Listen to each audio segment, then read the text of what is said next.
I'm still trying to figure out how Tyler Perry had us believing that this was going to be another silly Madea movie like the last couple he's made. But instead, he got racial and political in Joe's College Road Trip. Okay, Tyler. Yeah, I was ready for the typical slapstick, but Tyler Perry gave us that and some cohesive thoughts and views on Black history and race relations from arguably the most foul-mouthed and ridiculous character in the Madea universe, Madea's brother Joe, and during Black History Month 2026. I mean, it's crazy. Okay, so it's February 2026, and on Netflix, this movie dropped this month, and we watched it this week. And, we cover a lot of Tyler Perry movies on this channel, as you guys know.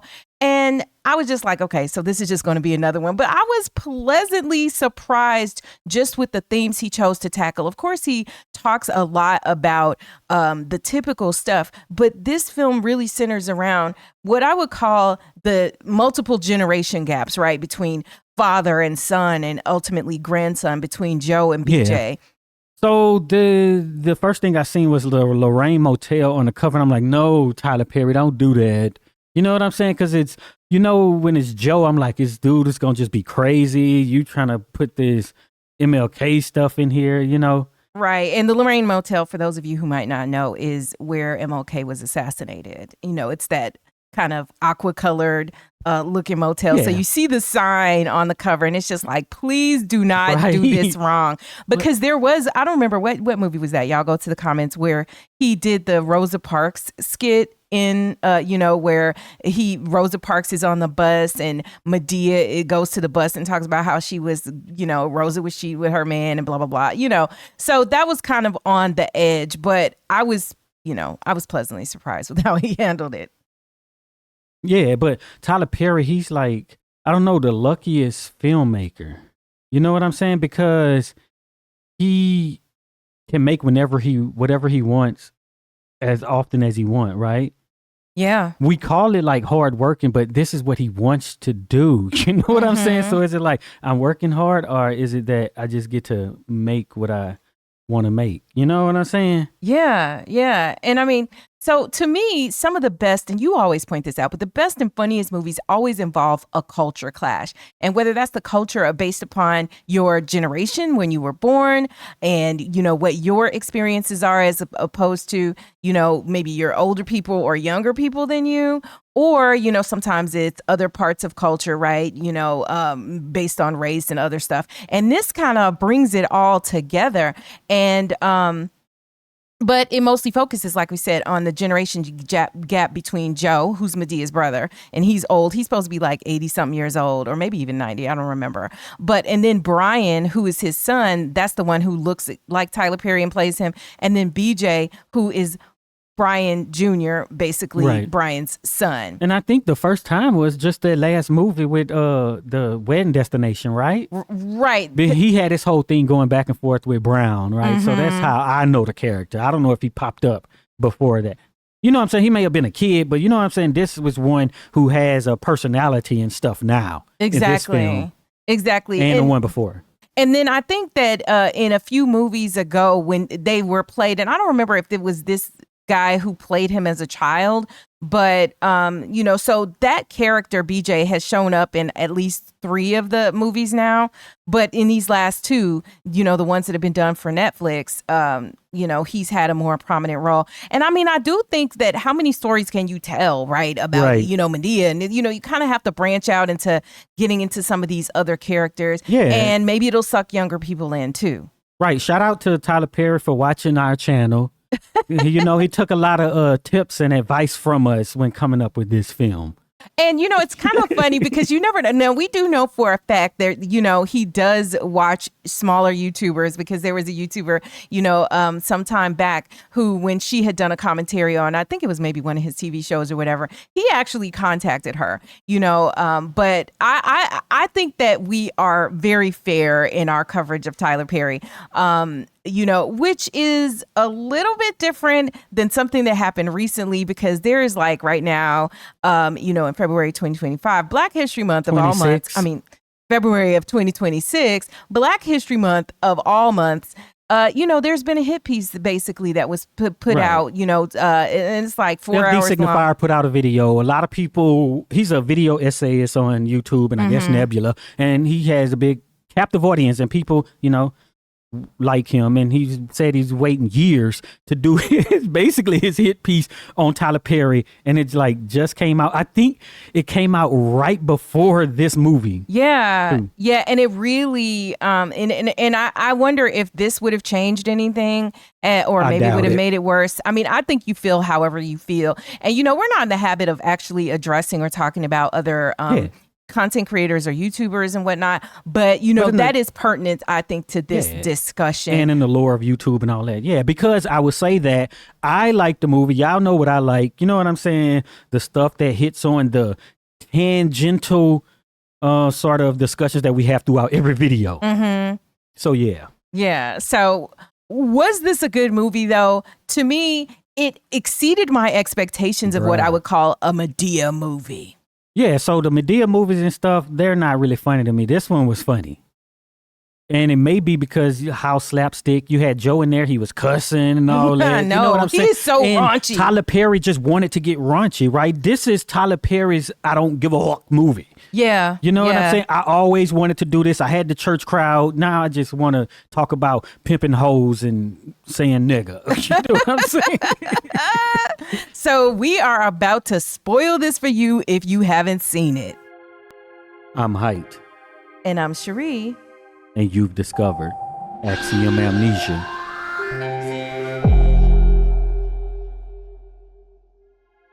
We want to thank all of the supporters who helped to make this video possible. If you want your name to appear alongside these contributors, make a one-time donation via Cash App, or you can head on over to patreon.com/axiomamnesia to enjoy all of the benefits of becoming a monthly subscriber. So the movie opens with with opening credits or whatever. And it's kind of this throwback of, who Joe was throughout his younger life, because he's commentary. Yes, he's supposed to be 89 right now, and they're like Joseph K.P. Simmons, and it sounds like the narration on Me, Myself, and Irene. Yeah, and it's like AI pics that they've used to kind of show him in his youth and stuff, and we find out through this part that Joe only has a 3rd grade education, and he used to be a pimp and all of this stuff. And they warn you there will be cussing. Yes, and we see all of this stuff in the background. So that's even before actually the credits do roll. Right. And he tells you what the film is about. Joe is a man who has no idea that the world has changed. Right. So we already know. Right. So you just know. And then so as I'm getting older, I feel like this too. Like I feel more set in my ways, and like I want to change on some things, but then on other things I really don't. Like I want to still have stuff be like it used to be. I want songs to not be AI. I want to hear real singing and hear real instruments and watch stuff that I think is worthwhile and not, I mean, I know you think this word is overused, but slop, right? Bruh. And and so I think that that's just maybe something that happens to everybody as they age. So if you consider him to be 90 years old, he is set in his ways.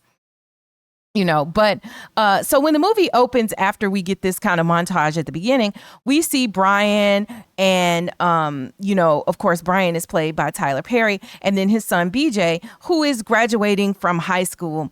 And then his white friend, because he doesn't have any black friends, and so this is like one of those things where they're living in the Atlanta area, they want to be in the upper echelon, you want your kids to go to the best schools, you want the best of everything, right? Because every generation, the idea was to advance with each generation, and that often means or the perception anyway, is that, you have to go into white spaces. And so, this is BJ's existence as a result of this. Exactly. And then, it kind of opens with the intro to this scene is that Brian is walking in the white world with white neighbors. You know what I'm saying? Mm-hmm. So it's showing him talking to his white neighbors and doing, quote, white stuff. You know what I'm saying? Right. And then he walks into Brian sitting around with his white friends, BJ, talking about how his friend is like, he Trapping got on Morehouse. Yeah, You know? yeah. He got an invite to, come to Morehouse and whatever. But then they say the school is crap.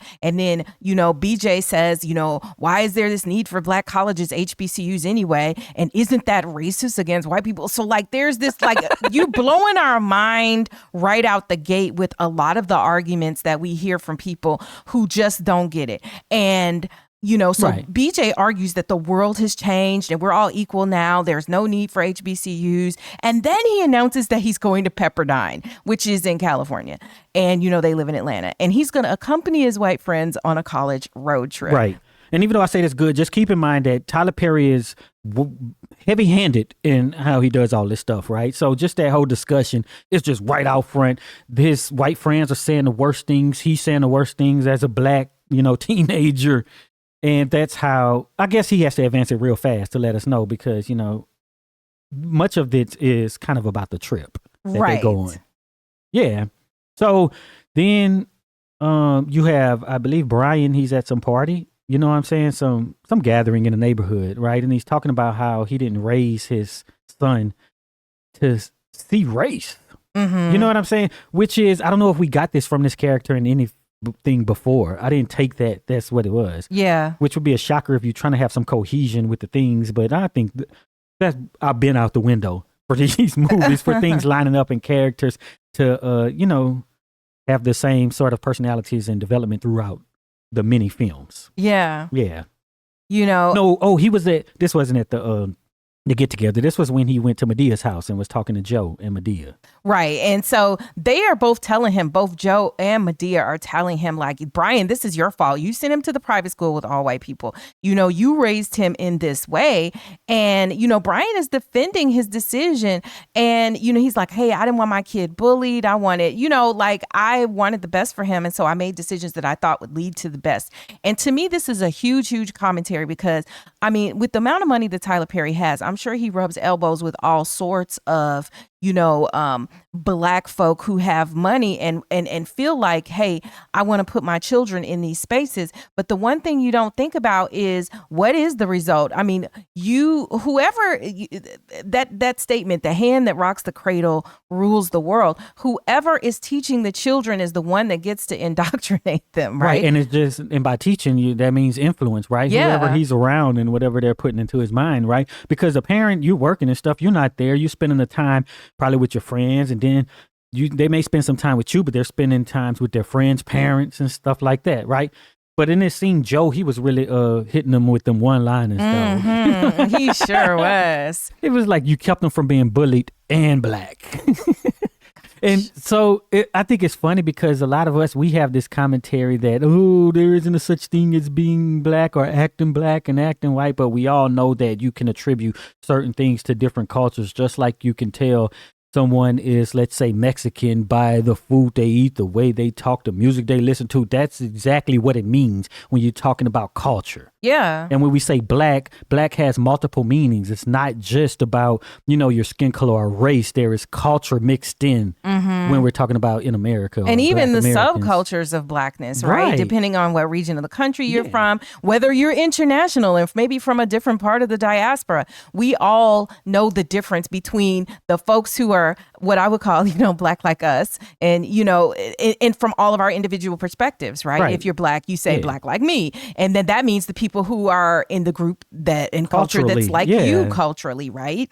Right. And then there's this other thing, race, black, black, the people that look like us, that's kind of different. Exactly. And before anybody in the comments is like, well, race is a social construct. Like we're past that. Okay. In the words of Jay-Z, we past that. So we language, understand right? that we're talking about, how it presents and the effects that it has on our lives. So Medea and Joe ain't having it, you know what I'm saying? Because he went there to help and they just making fun of him basically. And then Brian's like, yo, I'm gonna go to my neighbor who's a psychologist. Mm-hmm. Which brings up an issue that we talk about often, maybe not on here. But so the psychologist is a white woman who's telling Brian to, just forget the past. Let him identify however he wants to. Yeah. Yeah, forget the past. And then she was just like, all right, yeah, I'm going to charge you $1,600, right? Just for me talking to you casually at a party. It was crazy. But she basically just gives no credence or importance to any of his cultural legacy. Period. Right. And that's like what happens with training in those fields, right? And, Dr. Umar Johnson, you know what I'm saying? It's like, hey, I'm basically a psychologist. So he's a psychologist, right? And part of the thing is what perspectives, right? Everybody needs something different. But if you just focus your training on one way that leaves out a big swath of the population, then you get things like this where race and your existence in that isn't taken into account when you're trying to analyze people. Well, yeah. And, the other things matter, like culture matters, whether you're talking about any type of healthcare professional, and especially I would say anybody who's helping with mental health, right? Because I do think it's important that the person be able to relate on some level. Your care is probably going to be better if they can understand you and relate. Right. There's a lot less translation that has to happen. Yeah. And it's tough because, there aren't, in general, nearly as many providers of color that get the same sort of opportunities to serve, And even in like medicine and physicians, right? You have the things that's just as simple as skin. Okay, if you do this and the skin ain't pink and he's blue, and what are you talking about? Because that's just not us, right? So if you even black and you get trained in that, then just the perspective is from a white perspective, and it's lessens the quality of care that you're able to provide because you can't even identify the same ailments that's happening in black people because it's just not taught. Yeah. So then we also get Brian talking to one of the other white parents and, about the school and stuff like that. And the parent exposes that BJ, or it says something like, BJ is been giving better grades because he's DEI. And it's like, okay, now we're hitting hard at, something that is very right now, because obviously, as you know, with the current administration, everything that was DEI was deemed bad and deemed horrible. And, we have to get rid of all of that. And we just see the erasure of things that were meant to help, bring about some level of equality and opportunity for folks who have been marginalized in the past and currently continue to be. And Brian, being a Gen Xer, he brings up, basically like affirmative action and things like that, right?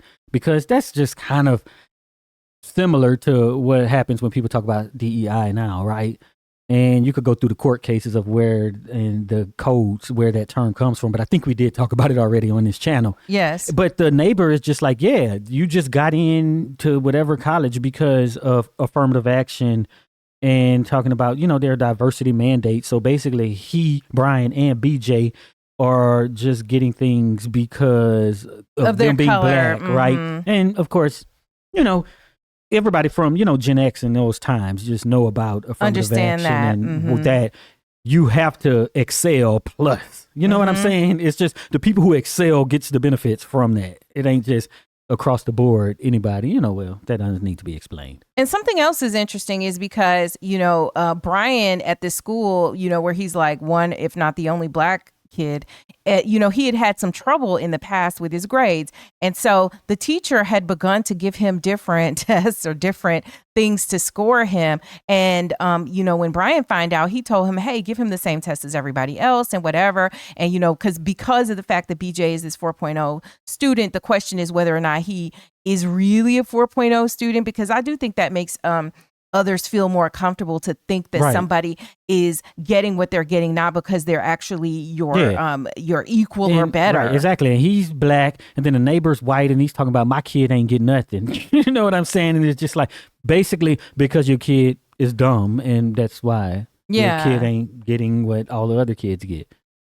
With our deep dive on demand, we don't pick the film, you do. For $75, we take it from there and do the deep analysis, and you'll receive on-screen executive producer credit. Get yours today through the link in the description. Yeah, so then after this, what happens? Brian, I think, has to go back to Medea and Joe because, he thought, oh, okay, let me go and find the answer, because he did not want to listen. He didn't want to hear what they're saying. He's rejecting because they, number one, are telling him that he is part of the problem. On this college trip that BJ is planning to have, his white friends are going to take BJ to Graceland so that they can see where, quote, rock and roll started. Yeah. Now we happen to know a little bit about Graceland, right? Yeah. So the thing is, when I heard this in the movie, I'm like, man, Graceland's nice. What you talking about? Except they tagged on there where rock and roll started. Oh man. But I'm like, man, you should go to Graceland too. I mean, Graceland was actually amazing, and we covered Graceland some years ago, and we did it for our podcast that we had back in the day, as well as Stacks. Yes, and Stacks, and we went to a bunch of places. In fact, go to the comments and let us know if you would be interested in us re-releasing as videos some of the podcasts that we did, and giving you guys some visuals and whatever for them, because we had a great time when we visited Memphis multiple times. In fact, we even went to a KKK rally. We went to one of they had a rally out there. Yes, crazy. Obviously we were part of the anti-rally, but so Memphis is a place that's so rich in history. But let us know in the comments if you'd be interested in that. But Graceland, so it's like, you can see where rock and roll started. So like the history that's going to come down through these friends is very contrary to the truth, right. And is going to always aggrandize and glorify the predominant society. But that's where this character is, some flaws in the character, right? The super smart guy can't just look something up and stuff, and it's a bunch of that happens throughout the movie, where this guy is just so intelligent and what's the word, astute, you know what I'm saying? But he just doesn't know anything about stuff that I would have just expect you, if you so-called genius, to at least know or have the wherewithal to look into. Yes. And so Medea suggests that Joe take BJ on the college road trip because Brian says he doesn't have the time to go on a road trip or whatever. And so ultimately what happens is Joe agrees to take BJ. And the movie, just so you know, and I'm going to say this 50 million times, is very, very raunchy with the language. This ain't your typical Tyler Perry film. And so then there's a series of flashbacks, though, to Brian's childhood. And then we're seeing like about Santa learning to swim, the birds and the bees conversation. And Joe is just like, with Santa, Joe is holding him up above the chimney because, and being like, can you fit down here? Like by his feet. And then he gets stuck in the chimney. So there's these comical situations that seem very much like tough love, very much like what a Gen Xer would have received, in stark contrast to what probably a younger millennial or Gen Z or Y, Gen Z or Y or Alpha. Y, I think it's millennial. Oh, okay, yeah. So, y'all know what I mean. Younger than Gen X, what they would have received. Then we see him even as a pimp with the birds and the bees. And there's a woman who is on the ground about to give birth. And he's like, get up there and, look so you could see, how a baby comes into the world. And then Joe is like, shut up, be and push, because you got to get back on the corner. And this is what he says when he's a pimp. I mean, so yeah. Right. So now this is the thing, right? So there is always this discussion, especially with the really young generations. And then people who have evolved over time is what's appropriate, what you can say and do. So the thing that Tyler Perry is doing in his film is all of that stuff that comedians complain about that they can't do anymore because everybody's being safe. He is doing it in this movie. So Joe is the embodiment of that. He's a man who has no idea that the world's changed, right? So he is still operating under that. And I guess that's kind of a way you make an excuse for the outrageous stuff that he's going to do and say in the movie. And there are many outrageous things that he will do. So, Brian, though, he tells BJ, because BJ is like, well, wait a minute, I can't go. I'm going with my friends, blah, blah, blah. But Brian is like, no, Joe is going to take you. And he's like, well, why? And then he says, well, BJ, you can actually teach Joe some things too, right? Which is completely laughable, right? But he tells BJ that Joe is dying to convince him to go on the road trip, right? And so then BJ's like, well, okay. So there are a ton of culture clashes between the grandfather and grandson. That happened, stuff like 8-track, versus tapes, electric cars versus the gas, guzzling vehicles, etc. And so Joe, though, one of his overarching things that he feels about BJ is that he's not manly enough. And he uses the N-word all the time with him, And he got, there's this part where BJ reminds me a lot of Steve Urkel, right? He kind of feels sort of Steve Urkel-ish. And he's got, of course, like any other nerdy kind of guy, he's got allergies and he needs an EpiPen. He's also vegan, so he's got a special diet that he's trying to follow. And Joe ain't trying to hear none of that. So in the movie, though, it's 33 minutes into this movie. That's, I think, an hour and 45 minutes long or something like that when they finally leave for the road trip. So you get 33 full minutes of just all of this. How do we get to the point where these two are going to go on the road trip together? Yeah.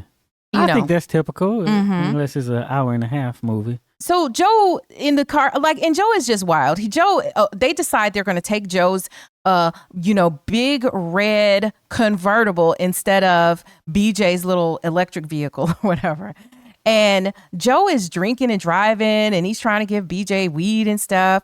And he throws BJ's phone out the car, though. That's toward the beginning of the road trip. He's like, yeah, you ain't going to be calling, carrying on and doing all of this. So one thing that's brought up, right, is the music, right? So Benny Mardona's Into the Night is playing, right, where the lyrics is like, she only 16, right? And when I think of only 16, I think of Sam Cooke, but that's beside the point, right? So then you got that back and forth, about what BJ thinks about the music, talking about how this girl is only 16. And we got so many examples, and one of them is this group, that everybody loved. Remember that song from this group? Oh, yeah. Was it? Nobody brought up, right?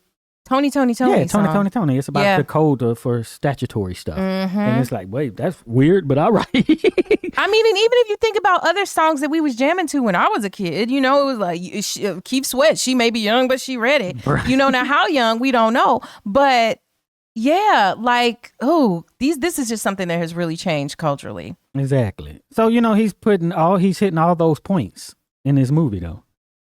I just think, hey, not bad, Tyler. You are really addressing the issues of the youth generation, though. And they do talk about the effects of technology and whatnot.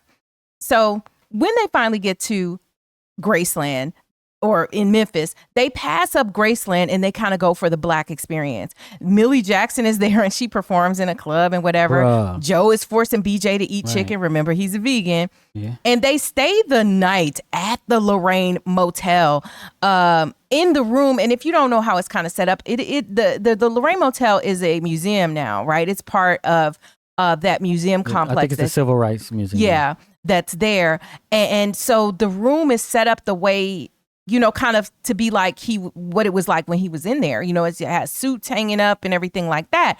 And so BJ is like, what is going on? It's somebody's in this room. So, and then the room is very old fashioned, of course, right? Because it's kind of frozen in time from, when Martin Luther King was there. And so, this is, though, to anybody who knows, the actual room, or at least, I don't know. Do you think they did a set for that, or did they film on? I don't know. That's probably a set, but it looked like when they were outside, I'm like, they let you film over there like that? You know what I'm saying? I don't know. But hold the thing with Millie Jackson, too, though, is that she, back in the 80s, she was talking crazy. Mm-hmm. You know what I'm saying? Like, one of her albums is Back to the Shit, and she's with her drawers down on the toilet on the album cover. Yeah. You know what I'm saying? She just is the wild and raunchy woman. Right. So, and at that time, people weren't just all the way out like that with music, right? Mm-hmm. So, that was a good choice to, cast her as one of the singers. Yeah. And then also the Lorraine Motel connection. Let's also just stop for a minute and mention that this week, Jesse Jackson also passed away. And Jesse Jackson was there. And, we've seen famous photos of him with Martin Luther King and in the aftermath of Martin Luther King's assassination. And, we had posted about it on our the post community tab on YouTube. But, most of you guys were well behaved in, understanding Martin Luther King and, in understanding Jesse Jackson and his contributions, and that was the spirit with which we came. But a few of y'all got real flagrant, and just up front, the Jesse Jackson disrespect will not be tolerated here. And not because we like, oh, you just a silly person that follows everything. No, it's the point is this.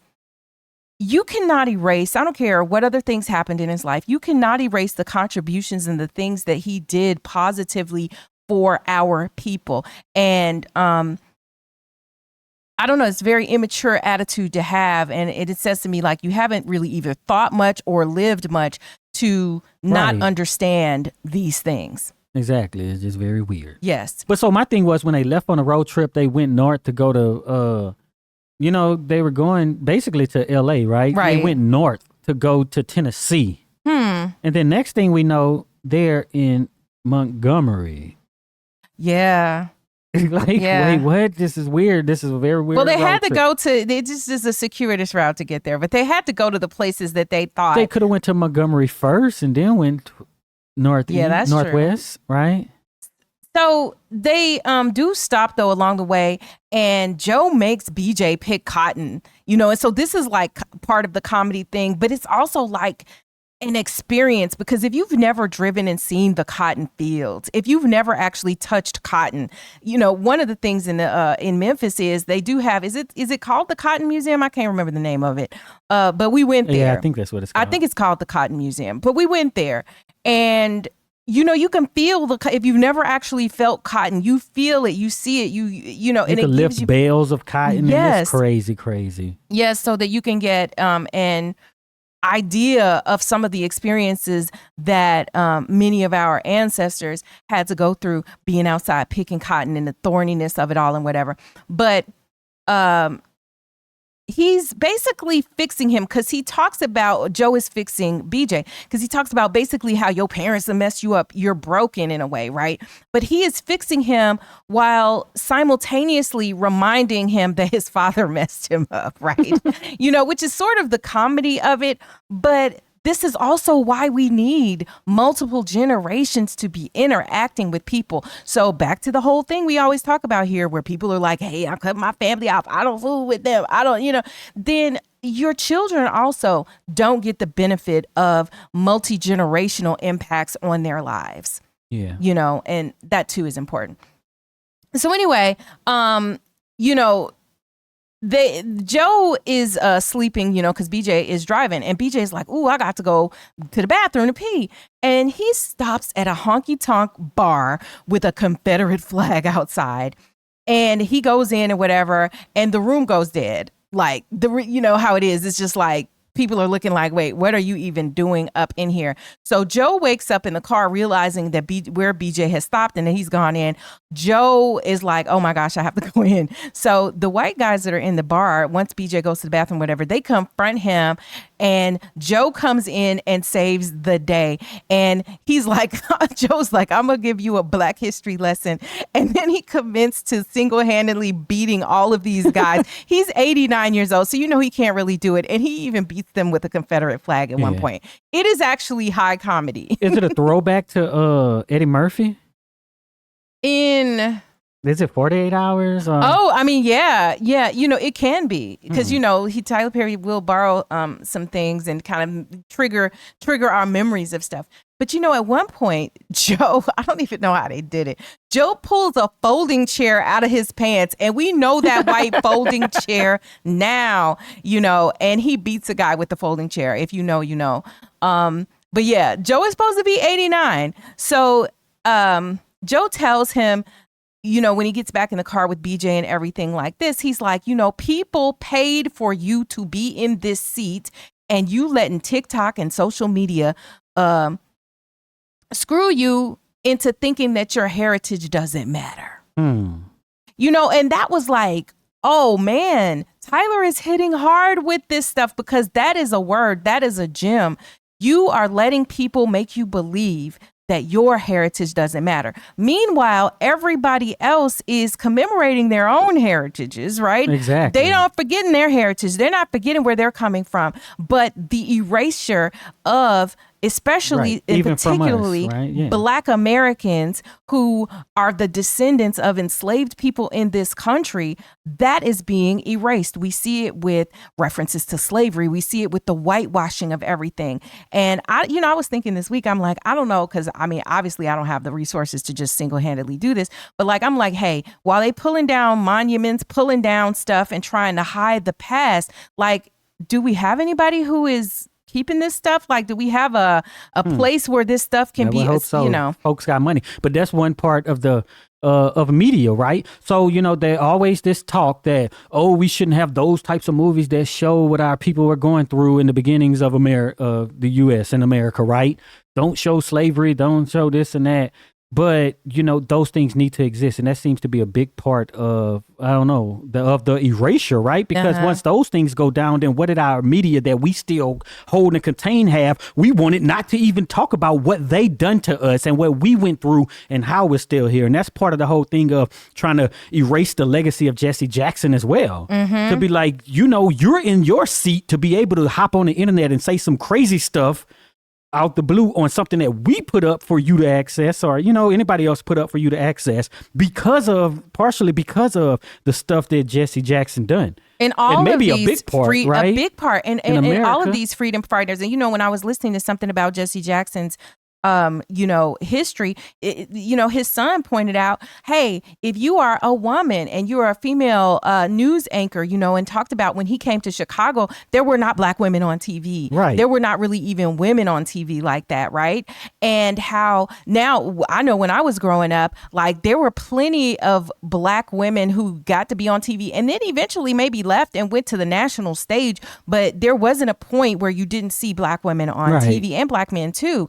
And that is something that, you know, that freedom fighters, civil rights fighters have pushed and continue to push to make sure that representation was there. But the other thing that is a very right now issue is where does all of this fall in the issues that are about immigration right now today? And I think it's very hard because it's a slippery slope. We've been made to believe that, like, you know, that it is binary in that, you know, it has to be this or that either we have to remember our own history or that we can't welcome other people and that we can't share in what was done. But the reality is that the people who did civil rights movements in the United States paved the way and opened the door for so many people, whether it's immigration to come to the country, because they weren't being allowed in the numbers that happened later. And that doesn't matter. And that's not just black immigrants. That's all sorts of immigrants who were of color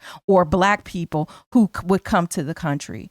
Okay. And so that part to me is something like you're not going to be able to, like, you know, the disrespect will not be allowed on that. But at the same time, I'm also not like we sitting this one out either. Exactly.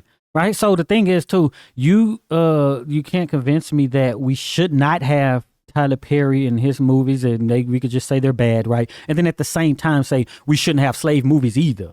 You know what I'm saying? Is we should just have dope dealing movies or whatever, or, you know, love movies. Right. Because the part of the thing that people don't like slave movies is that you're ashamed. Right? You think it's a scourge on the victims, right? It's basically victim blaming. You like, oh, because it make us look bad of what people had done to us to oppress us, then we shouldn't show that stuff. Don't show negative things that happened to you. Instead of looking at it with pride of what your ancestors survived, because that's how I look at it now. Yeah, I'm like, we know we can make it through all sorts of things if we made it through that. And this is what happened. Like, then that's the fact, right? That is the truth of what happened. And it's why the hell I'm right here. You know what I'm saying? Yes, indeed. Like, a lot of you miss videos because you're not getting your YouTube notifications, and we have fixed this. Subscribe to our mailing list for personalized notifications of all of our videos as they are released across all of our channels, because this ain't the only one. You'll get an email. The link is in the description. Be sure you are subscribed. So Joe also goes on to say, keep fighting. Generations before us did the heavy lifting. This is another gem, because a lot of folks sit around and they think that they look back at the people who put their bodies on the line, got hit with hoses and dogs and lynched and all of these other things. And they say, well, it really wasn't that much. What you really did, it wasn't. And I'm talking about people who should have more reverence for what was done. Or they think what they're doing is more important, right? Yes. When Jesse Jackson died, I get on the internet and say, I'm glad, and to act like that's done more than what Jesse Jackson has done, right? Or even the people before Jesse Jackson. Yeah. Or, I got a podcast and I talk about this stuff so I can be compared amongst the greats. Yeah, like no, no, no, no, no, no, no, no, no, under no circumstances. So don't get that twisted. So on the road trip, they also visit Black Wall Street, so it is kind of like a little mini Black history Right. lesson, at least for some of the top level things that just in general you should at least know, have an idea of. So the next thing we see, Joe is taking BJ to a brothel, and Miss Pat is playing Pearl the Madam. And basically, Joe wants BJ to get some hooter. And he sets up a situation, and then there's a girl who's there named Destiny, and they're like, oh, we'll hook her up with Destiny or whatever. So BJ goes to the room with Destiny, and they don't do nothing. He's obviously very awkward, very Urkel-like. Right. And I think of course, School Days, because she is like, hey, let's fake it, Yeah. Yeah. And so then ultimately what happens is he realized that she's essentially been trafficked, and that she needs to be saved. And he's like, hey, you could come with us, And so what happens is she's in the trunk of the car because, of course, they don't say that, tell Joe. So when they leave the next day, they're driving along, and then, she's in the trunk. So they swerve, and then they get a flat tire or whatever. And then when Joe goes to get the spare and all the stuff out of the trunk, that's when he sees that Destiny is in the trunk. Bruh. And so they get in a fight, and Joe kicks BJ and Destiny out of the car and leaves them on the road in the desert. And so, ultimately fast forward, they go and they find a hotel to go to or whatever. And Joe is going on about his business. And so Destiny and BJ, they hit it off, and they actually do kiss. So they kind of liking each other or whatever. And then Destiny's people who are trafficking her are looking for her. And so Joe realizes, oh my gosh, I gotta go and rescue them at the hotel where they are. And in the meantime at the hotel, man, BJ done got him some from Destiny or whatever. So it does happen later.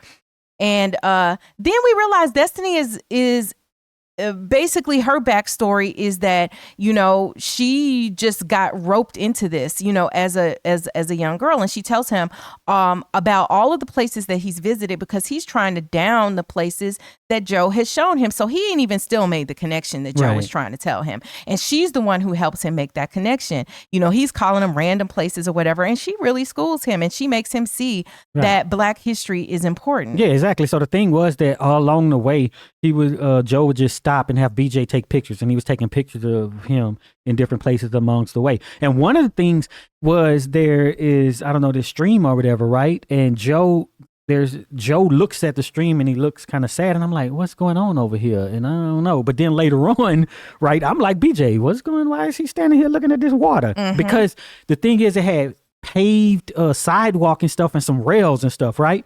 So then BJ, he has these pictures, and Destiny's looking at these pictures, and then she, they led on to, okay, she's quote smart, right? Right. So then she's looking at the picture, and she tells him where all these places was that he took pictures in front of, right? And making a connection to our history. And one of them was the spot where they supposedly found Emmett Till. Yeah. So. Yeah, I mean, and so when you look at all of this and how it comes together, yeah, it might seem like a simple, hokey sort of story. And another thing is that I think it was kind of like White Men Can't Jump, the reference to the character that Rosie Perez plays, where she's really smart and she's trying to get on the quiz show. There's a point where Destiny, who is obviously very smart, she's able to just know the answers to stuff on this quiz show. I was like, okay, is that a nod to White Men Can't Jump? But anyway. So I don't know, but it's an easy way to be like, she's smart when you can answer Jeopardy questions. Right. So once all of this happens or whatever, then BJ realizes kind of the error of his ways, and also that he's been being taught all along the way and didn't realize he was being taught, kind of like the Karate Kid, right? Wax on, wax off. And then, okay, put all this stuff together and you have something, but you don't realize when you're learning it that you're actually learning. And that's kind of like life, right? Exactly. That was real good, Tyler Perry. I'll give you a hand clap. Yeah. I mean, That was I was good. very You got me with that pleasantly one. surprised, you know. Because like the part with the stream album, I'm gonna just call it a stream. And then the part where I don't know, it was some random building somewhere. I think it was in Alabama or in maybe Nashville or something. I don't know. So it's just these random spots that I'm like, why is he taking this picture right here? I'm just like DJ. And it's leaving you guessing, right? Because some of the stuff is obvious. You the know, Lorraine the Motel, that Lorraine was just Motel, obvious. right? And I Black was just Wall wondering Street. why he didn't reveal it in the movie at that point. I'm like, wait, what? Huh? Well, because They then it just keeps burnt you off. wondering, right? It keeps us an element of suspense there. So, so then BJ thanks Joe, you know, for the historic places and, you know, just understanding that, you know, Destiny took BJ to the library so he could learn more about his history. That's where Joe finds him because Joe knows they're coming to get him. And then Brian, his daddy is flying out there too and whatever. So then ultimately in the end, you know, this is to me, as far as I'm concerned, the movie ended here, right? All you got to do is save Destiny from the bad guys. So they confront the bad guys. BJ, the bad guys confronted them. Well, yeah, there's a confrontation, and then BJ fights in honor of Destiny, and you know gives a lecture about how people don't own people and stuff like that. And then the bad guys just basically leave after BJ, you know, says that he pimp slapped them with the truth. That reminds me of a joke from Chris Spencer, right? He's like basically how white dudes don't fight and black people we fight. This is an old joke, right? And I'm not a comedian. But he's talking about how, you know, he tried to square up with a white dude and he's like, oh man, we don't need to fight. Just look at your hands. Something like, open them up. What's in it? It's empty, like fighting. And then he gets him not to fight, but then the punchline is that he whooped his ass. But that's what that reminded me of. BJ is just like, man, people don't need to own people. And they're like, you're right.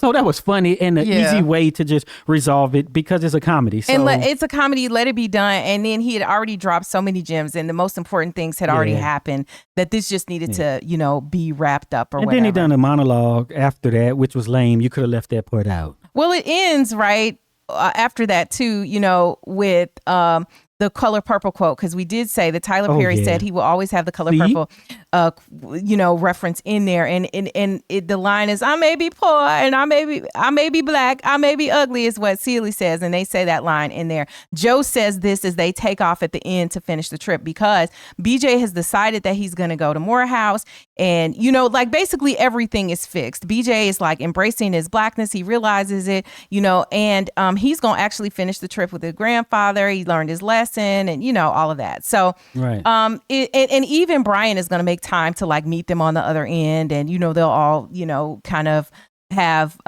you know relate to one another in this way. Yeah. But if you're watching this, Tyler Perry already has you hooked. Love him, hate him, or hate watch him. We've already done the deep dives, full playlists breaking down his stories, characters, and the drama that everybody argues about.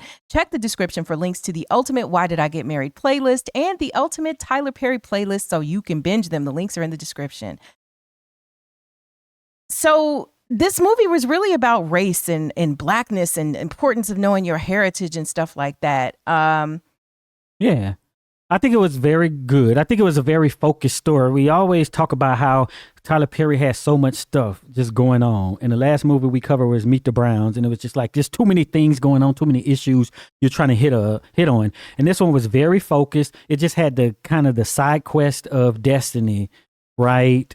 But all of those road trip movies have that, you know, where, and I think like Get On the Bus had that too, you know, where somebody's chasing them down. What's that? Get On the Bus? I'm thinking of the other movie.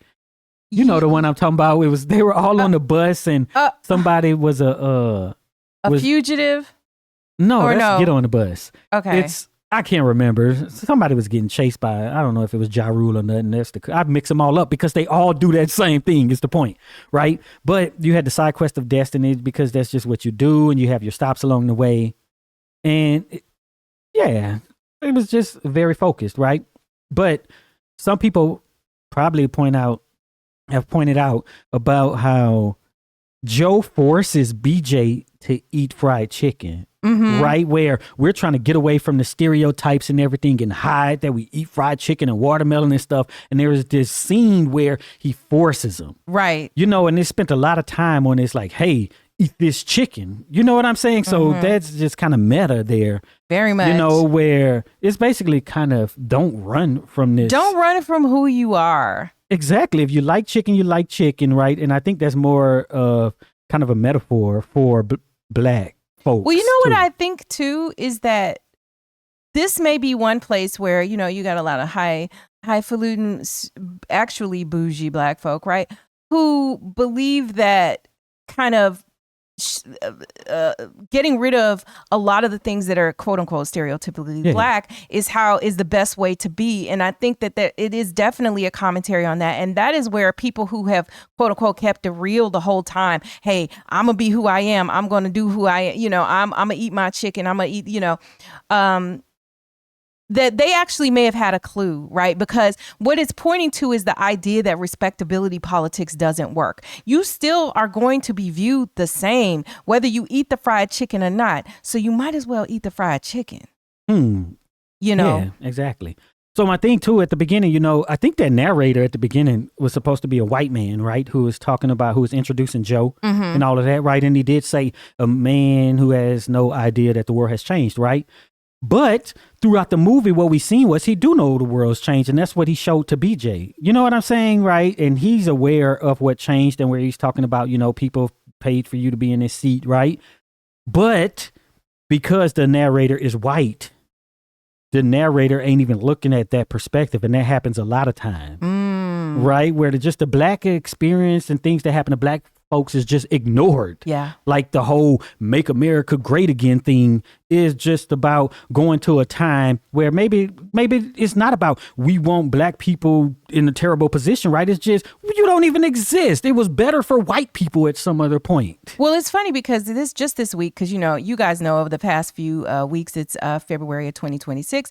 Past few weeks, they have been looking for Nancy Guthrie, the mother of Savannah Guthrie, and at this point, she still Where's Nancy? Yes, she's still missing. And so TMZ, because they had gotten, you know, ransom notes and all that, you know, with this whole saga, is very much involved. And, you know, recently, Harvey Levin, who is, you know, the guy off of TMZ, he said, yeah, you know, the best time was the 60s. And, you know, if you were there, you know, this was the best time ever and whatever. And then one of his quite young, you know, coworkers, because you know how they sit around and chit chat it up, they said, wasn't there still segregation in the 60s? And then he was like, yeah. And then they just kind of quickly moved off of that. But see, in his mind, because in his world, the 60s was amazing. It was the best time. It was whatever. What? But I guarantee for everybody, that was not the case. And people call that like one of the worst in terms of, you know, social political. You had the whole war movements and all of that, and everybody's getting assassinated. But where he was, it was the best time. They were living it up. So, you know, hey, it just depends on where you were at, you know, any given point in time. Yeah. By the way, you guys, we do have actual merch, and we've got a bunch of different things, t-shirts, Axiom Amnesia logos, stuff with slogans and stuff on it. So be sure to check out our merch at axiom.app, and it's a great way to support the channel. You guys know that it is a struggle sometimes, you know, to get support. We never know who's going to actually be able to see the videos. And another thing that we've put together for you is we have a binge playlist of videos that are across all of our channels that you may not have actually ever seen. And so we're putting that there. You know, when you get ready to go to sleep at night, just go ahead and start playing the binge playlist and catch up on those videos that you may have missed along the way. So one other thing that I wanted to bring up is I feel like Black heritage and Black, you know, trivia of Black history and stuff like that was always present when I was growing up. And one thing that I remember is this one show, you guys know I'm from Chicago, this one show that would come on TV, and it was called Know Your Heritage. And apparently it came out in 1990 and it lasted for, I don't know, maybe 10 years, but I'm not sure. And anybody from Chicago, do you remember this show? It was kind of like a Jeopardy style TV show that had high schoolers from Chicago that would come and they would compete. And I'll try to put a clip in here so you can see what I mean. They would come and they would compete, and it was all questions on Black history from the modern time at that point, as well as, you know, the actual, you know, history. It's all history right now. Yes. It's all history right now. Right. This was 1990. But I was, and there were things like that. There were other things that were observances of Black History Month. Just so many things that I feel like helped us. Heck, watching Roots. Look, do y'all want us to cover Roots? We need to do that anyway, just for the benefit and on the strength. Yeah, we got to. We've got to do it. I might have mentioned this before, but if you watch Jeopardy, these are what people consider, they're the smartest people, right, in the world. And, they're so smart. But anytime there's questions on Black culture and Black history, they absolutely do not know. You could go look up clips. Every once in a while, somebody's going to be like, I seen them and they got it right. Every once in a while, somebody answers or there's somebody who knows. But it's typically a lot of white people on that show and they don't know about Black culture and Black history. They be getting them wrong. And a lot of times they just don't buzz in and don't answer. I would love to see that be like the final Jeopardy question and Black history question during Black History Month. That would shake it up a bit. But if there's any takeaway from this film to me, it's that our history is important. Our history is worth remembering, and it is our responsibility to teach our youth about our history, and not only to just teach it as if, 1 month of the year, because look, the Black History Month ain't guaranteed. They rolling back all sorts of things. So it may not even be a thing next year. But luckily, like Juneteenth and everything else, like Juneteenth and everything else, we can celebrate what we choose to celebrate, point blank and period. But it is our responsibility to make sure that we know about our history and that we are passing that along to younger generations. If you made it this far, type Black History in the comments so we'll know you're one of the real ones who stick around to the end. And be sure to check out one of the videos that's on the screen right now. And also be sure to visit axiom.app, get that merch, help support us. And you'll also be able to find all of the videos that have come out across all of our channels in one place at axiom.app.